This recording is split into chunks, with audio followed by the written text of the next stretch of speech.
Apa you buat? You apa? Bawa ular kat sini? Abang bukan. Abang. Habis? Customer tanya 13 meter. 13 meter. So saya kasih dia. Tapi ini 13 meter mah. Kasih bungkus saja boleh mah. Ya ini 13 meter lah. So You apa kenapa gulung? bukan, macam ni lagi senang. Lagi senang ah? Lagi senang. Ini senang ah? Ini senang. Betul ini senang ah? Betul lah bang. Ini senang. Apa? Cepat gulung bawa sini kaunter sana. Mau kira. Okey abang. Wah, tadi punya kan 13 meter. Tunggu sekejap, bos. Dia tengah gulung, ah. Hey, cepat lah. Customer sudah tunggu sini dah, dek. Sekejap, bos. Ini abang satu.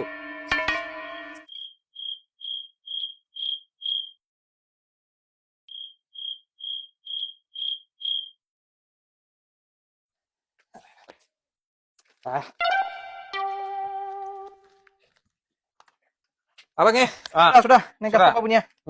Ada gomal. Dek. Bos, sekejap, ah. Dek. Tadi you duduk sana gulung. Ini macam gulung kah? Bukan macam ni. Dek, itulah tadi saya cakap. Terus masuk plastik bungkus boleh, mas. Sudah tahu ni 13 meter lagi duduk buang masa sana buat apa? Bukan abang. Tadi saya mau buat macam tadi you cakap. Tapi saya kerja sini kan. So mesti mau. Saya bagi tahu cakap gulung ah.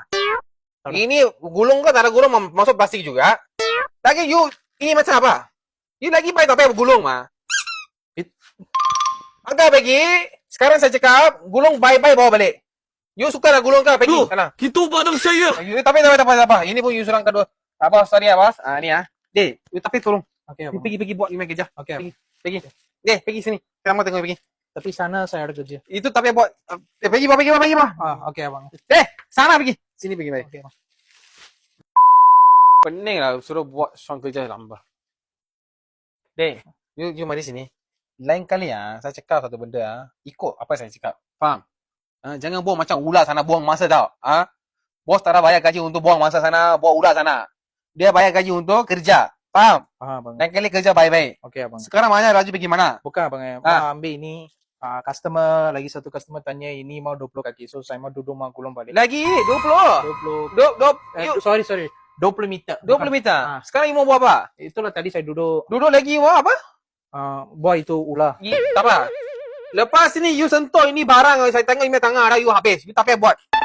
Bos, apa tunggu sekejap saya buat. You pergi buat. Itu berat ya barang. Semua kasih naik dulu pergi. You tak payah sentuh ni barang. Saya tengok you sentuh ni barang. Okey. Saya pergi. Saya pergi. Go now. Jangan